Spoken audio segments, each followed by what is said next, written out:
क्या आपने कभी सोचा है कि एक छोटे से सुराग से कैसे एक बड़ा अपराध सुलझ सकता है?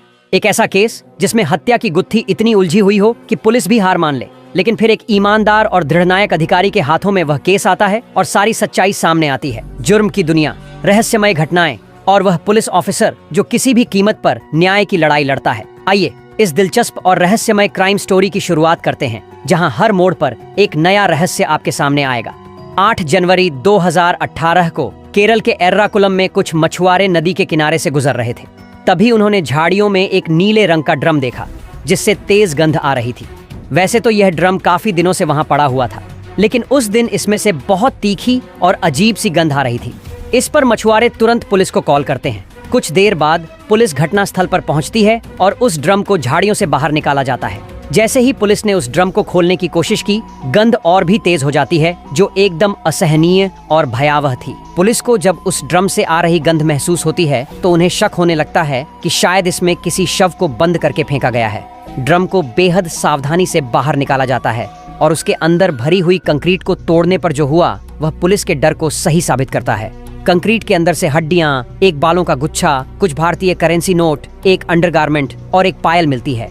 अब पुलिस को पूरा यकीन हो गया था कि इस ड्रम में किसी का शव छिपाकर फेंका गया है। डेड बॉडी को एक ड्रम में रखकर उसमें कंक्रीट भर दिया गया था, लेकिन पुलिस के लिए सबसे बड़ा सवाल यह था कि यह डेड बॉडी किसकी है, इसका कत्ल कब हुआ था और इस हत्या को किसने अंजाम दिया था। पुलिस के पास इस केस से जुड़ा कोई भी क्लू नहीं था, लेकिन यकीन मानिए इस केस को देखकर आपको भी यह मानना पड़ेगा कि अगर एक ईमानदार पुलिस ऑफिसर किसी केस की सही तरीके से जांच करता है तो कातिल को पाताल से भी ढूंढा जा सकता है। तो चलिए आज के इस वीडियो में हम इस केस की सारी डिटेल्स पर चर्चा करते हैं। अब पुलिस को उस ड्रम से जो हड्डियां, बाल और करेंसी नोट मिले थे उनकी जांच की जा रही थी। फॉरेंसिक लैब को भेजे जाने के बाद जांच में यह पाया गया कि हड्डियों को रियर्च करने पर केवल यह जानकारी मिली कि यह हड्डियां एक महिला की हैं, जिसका कद काठी सामान्य था, लेकिन उम्र का सही अंदाजा नहीं लगाया जा सका। इसके अलावा जो अंडरगारमेंट और पायल मिली थीं, उससे यह स्पष्ट हो गया कि यह डेड बॉडी किसी महिला की थी। हालांकि पुलिस के लिए मामला और भी पेचीदा हो गया, क्योंकि ना तो कोई मिसिंग रिपोर्ट थी और न ही पुलिस को यह जानकारी थी कि मृत शरीर किसका है या हत्या किसने की है। अब पुलिस बाकी सामानों की जांच करती है। डेड बॉडी के साथ कुछ भारतीय करेंसी के नोट मिले थे, जिनमें 500 के 3 नोट और 100 का 1 नोट था। ये नोट नोटबंदी से पहले के थे, यानी वह पुराने नोट थे जब हमारी करेंसी बदली थी। पुलिस इस आधार पर यह अनुमान लगाती है कि महिला की हत्या शायद नवंबर 2016 से पहले हुई थी।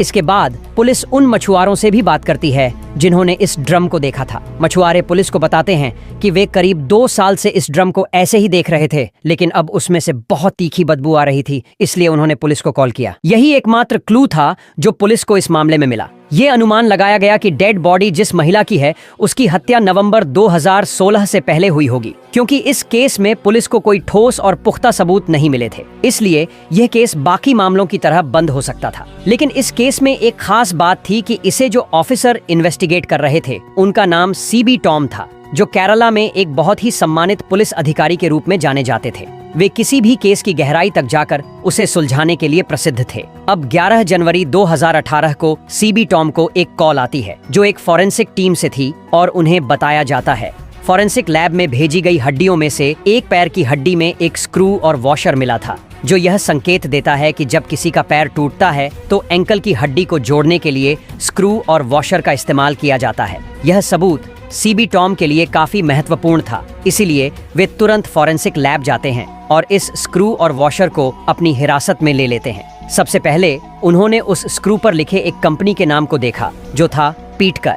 जब इस कंपनी के बारे में जानकारी निकाली गई तो पता चला कि पीटकर एक पुणे बेस्ड फार्मास्यूटिकल इक्विपमेंट बनाने वाली कंपनी है और इसकी भारत में कई ब्रांचें हैं। दिलचस्प बात यह है कि पीटकर कंपनी की एक ब्रांच केरला के एर्नाकुलम में भी स्थित थी और यह सबूत सीबी टॉम के लिए काफी महत्वपूर्ण था। उन्होंने इस स्क्रू और वॉशर को लेकर उसी ब्रांच में जाने का निर्णय लिया जहां से पीटकर के सामान की डिलीवरी होती थी। अब डेड बॉडी के पास से मिले पुराने करेंसी नोट और मछुआरों के बयान के आधार पर पुलिस को यह अंदाजा लग गया था कि यह डेड बॉडी नवंबर 2016 से पहले की हत्या का मामला है। इसके बाद हड्डी के अंदर से जो स्क्रू और वॉशर मिला था उस पर कंपनी का नाम और बैच नंबर भी लिखा हुआ था। इसी आधार पर पुलिस ने आगे की जांच शुरू की। सीबी टॉम पीटकर कंपनी की उस ब्रांच में जाते हैं जहां से फार्मास्यूटिकल का सामान ट्रांसफर होता था। वहां जाकर वे बैच नंबर दिखाकर 2016 की डिटेल्स मांगते हैं, यह जानने के लिए कि 2016 में केरला के एर्नाकुलम में कितने स्क्रू और वॉशर सेल किए गए थे। यह जानकारी निकालने में थोड़ा समय लगता है, लेकिन पीटकर कंपनी के रिकॉर्ड से सारी डिटेल्स मिल जाती हैं। कंपनी के लोग पुलिस को बताते हैं कि 2016 में कुल 161 स्क्रू और वॉशर भेजे गए थे, जिनमें से 155 स्क्रू और वॉशर केरला के बाहर भेजे गए थे, जबकि 6 स्क्रू और वॉशर केरला के एर्नाकुलम के अलग अलग हॉस्पिटल्स में भेजे गए थे। सीबी टॉम, जो इन्वेस्टिगेटिंग ऑफिसर थे, उन 6 लोगों की जानकारी निकालते हैं, जिनमें से 5 का पता चल जाता है। यानी जिन 5 लोगों को स्क्रू और वॉशर लगाया गया था वे अभी भी जीवित थे और पुलिस को उनके बारे में जानकारी मिल जाती है। लेकिन एक महिला के बारे में पुलिस को ज्यादा जानकारी नहीं मिलती, जिसे 2016 में ऑपरेशन के दौरान स्क्रू और वॉशर लगाया गया था। हॉस्पिटल से केवल उसका नाम, शकुंतला और उसकी उम्र 54 साल के बारे में जानकारी मिलती है। हालांकि उस 54 साल की महिला शकुंतला के बारे में ट्रीटमेंट रिकॉर्ड्स में कुछ खास जानकारी नहीं मिलती। जब शकुंतला देवी के मिलने जुलने वालों का रिकॉर्ड खंगाला जाता है तो विजिटर लिस्ट में एक लड़की का नाम सामने आता है, जिसका नाम अश्वती दामोदरम होता है। इसके साथ ही उसकी विजिटर लिस्ट में उसका एड्रेस भी लिखा होता है। पुलिस बिना समय गंवाए उस एड्रेस पर पहुंचती है और वहां उन्हें अश्वती दामोदरम नाम की लड़की मिल जाती है। पुलिस सबसे पहले उससे पूछती है कि 54 साल की शकुंतला देवी तुम्हारी क्या लगती है। इस पर लड़की पुलिस को बताती है कि वह उसकी मां है, लेकिन पिछले 2 साल से वह मिसिंग है। पुलिस उससे पूछती है कि उसने अपनी मां की मिसिंग रिपोर्ट क्यों नहीं फाइल की। तब लड़की बताती है कि असल में उसकी और उसकी मां के बीच बिल्कुल भी अच्छे संबंध नहीं थे। उसने अपनी मां के खिलाफ जाकर एक लड़के से शादी की थी और 2 साल पहले वह इस घर को छोड़कर दिल्ली अपने दोस्तों के पास रहने चली गई थी। उसके बाद से वह मिसिंग हो गई थी। इसका मतलब पुलिस को यह पता चल गया था कि डेड बॉडी किसकी थी और उसका एड्रेस क्या था। लेकिन अब भी सबसे बड़ा सवाल यह था कि 55 साल की महिला की हत्या किसने की थी। अब पुलिस उस लड़की से गहरी पूछताछ करती है। पूछताछ के दौरान यह जानकारी मिलती है कि 54 साल की महिला शकुंतला, जो लॉटरी बेचने का काम करती थी, उनकी एक स्कूटी भी थी। 2016 में उनका उस स्कूटी से एक्सीडेंट हुआ था, जिससे उनके पैर की हड्डी टूट गई थी और ऑपरेशन में उन्हें एक वॉशर और स्क्रू लगाया गया था। इससे यह बिल्कुल स्पष्ट हो जाता है कि जो ड्रम में पाई गई डेड बॉडी थी वह शकुंतला की ही थी। इसके बाद उनकी बेटी अश्वत दामोदरम पुलिस को यह भी बताती है कि उसने अपनी मां के खिलाफ जाकर एक लड़के से शादी कर ली थी, जिसके कारण उनकी मां के साथ उसका संबंध ठीक नहीं था। 2 साल बाद अश्वती दामोदरम का पति उसे छोड़ देता है और वह अपने 2 बच्चों के साथ अपनी मां के घर रहने आ जाती है। वहां रहते हुए उसे पड़ोस के लड़के टीएम सजीत से प्यार हो जाता है और वह टीएम सजीत के साथ अपनी मां के घर में ही लिव इन रिलेशनशिप में रहने लगती है। लेकिन एक दिन उसकी मां को चिकन पॉक्स हो जाता है, जिससे डरकर अश्वत अपनी मां को छोड़कर और दोनों बच्चों के साथ एक लॉज में रहने लगती है। उसका मानना था कि जब उसकी मां ठीक हो जाएगी तो वे वापस घर लौट जाएंगे। अश्वती दामोदरम का मानना था कि इससे बच्चे सुरक्षित रहेंगे, लेकिन उसकी मां के पास उसका live in boyfriend TM Sajith रहता था। कुछ दिनों बाद जब अश्वती अपने बच्चों के साथ वापस अपनी मां के घर आई तो वहां उसकी मां नहीं मिली, सिर्फ उसका live in boyfriend TM Sajith मौजूद था। उसने अश्वती को बताया कि उसकी मां अपने दोस्तों के पास दिल्ली चली गई है और तब से उसकी मां का कोई पता नहीं चला।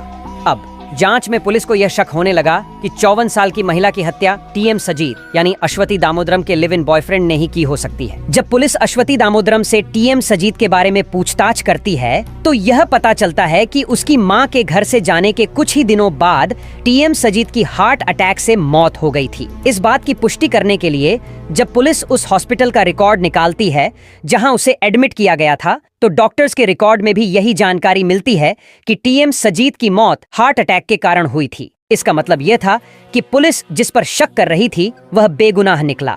इस केस को सुलझाने में पुलिस को काफी मुश्किलों का सामना करना पड़ रहा था। अब यह जानने के लिए कि अश्वती दामोदरम सच बोल रही थी या झूठ, पुलिस उसके ब्लड सैंपल्स लेती है और उन सैंपल्स को डेड बॉडी की हड्डियों के डीएनए से मिलाकर जांच करती है। यहाँ पर डीएनए मैच हो जाता है, यानी कि जो हड्डियां मिली थीं वे 54 साल की महिला शकुंतला की ही थीं और वह अश्वती दामोदरम की मां ही थी। इस सबूत से सारी चीजें कंफर्म हो गईं। लेकिन अब भी सवाल यही था कि लॉटरी बेचने वाली महिला की हत्या किसने की। पुलिस एक नए एंगल से जांच शुरू करती है, क्योंकि उनका मानना था कि चूंकि शकुंतला लॉटरी बेचने का काम करती थी, पुलिस का मानना था कि शायद किसी को बड़ी लॉटरी लगी हो और पैसे के लालच में किसी ने शकुंतला की हत्या कर दी हो। इस थ्योरी के आधार पर पुलिस आस पड़ोस के लोगों से पूछताछ शुरू करती है। हालांकि लॉटरी के बारे में कोई खास जानकारी नहीं मिलती, लेकिन पुलिस को एक अहम सूचना मिलती है जो केस को सुलझा सकती थी। पड़ोसियों से यह जानकारी मिलती है कि टीएम सजीत, जो शकुंतला की बेटी का लिव इन बॉयफ्रेंड था, कि पहले से शादी हो चुकी थी और उसकी एक बीवी भी थी जो पास के ही इलाके में रहती थी। इस जानकारी से पुलिस की पूरी थ्योरी बदल जाती है। पुलिस ने पड़ोसियों के बयानों के आधार पर एक थ्योरी बनाई, जो यह थी कि जिस समय शकुंतला देवी को चिकन पॉक्स हुआ था और अश्वती दामोदरम लॉज में रहने गई थी, उस दौरान शकुंतला को टीएम सजीत की सच्चाई का पता चल गया था। शकुंतला उस सच्चाई को अपनी बेटी को बताने वाली थी और इसी डर से टीएम सजीत ने शकुंतला देवी की हत्या कर दी थी। पुलिस ने इसी थ्योरी को सही मानते हुए अपनी जांच को आगे बढ़ाया। सबसे पहले पुलिस ने टीएम सजीत के कुछ दोस्तों को ढूंढा और उनसे पूछताछ शुरू की, जिनमें से एक दोस्त ऑटो ड्राइवर था। पुलिस ने टीएम सजीत के एक दोस्त से पूछताछ की, जिसने बताया कि 2016 के आसपास उसने अपने दोस्त टीएम सजीत को एक ब्लू कलर का ड्रम दिया था और उसे बताया था कि वह ड्रम पानी स्टोर करने के लिए है।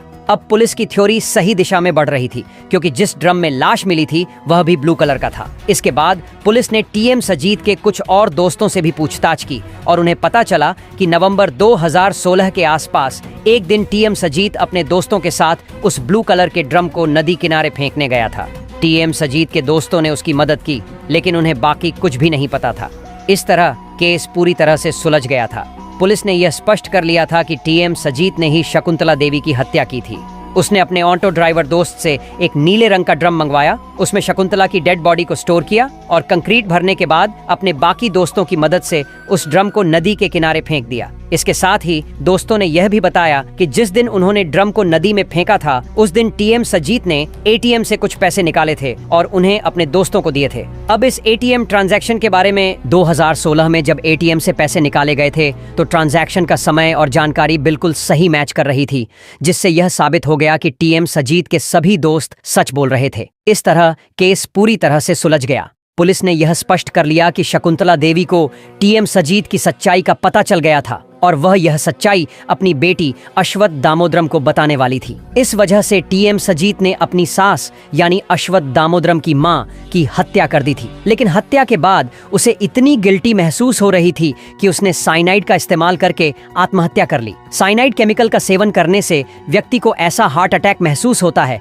जो पूरी तरह से प्राकृतिक लग सकता है। पुलिस ने इसी थ्योरी को कोर्ट में पेश किया और इसी आधार पर यह पूरा केस सुलझा। इस केस को सुलझाने का पूरा श्रेय इन्वेस्टिगेटिंग ऑफिसर सीबी टॉम को जाता है, क्योंकि इतनी गहरी पूछताछ और जांच शायद ही किसी के लिए आसान होती। आप इस केस के बारे में क्या सोचते हैं? अपनी राय कमेंट में साझा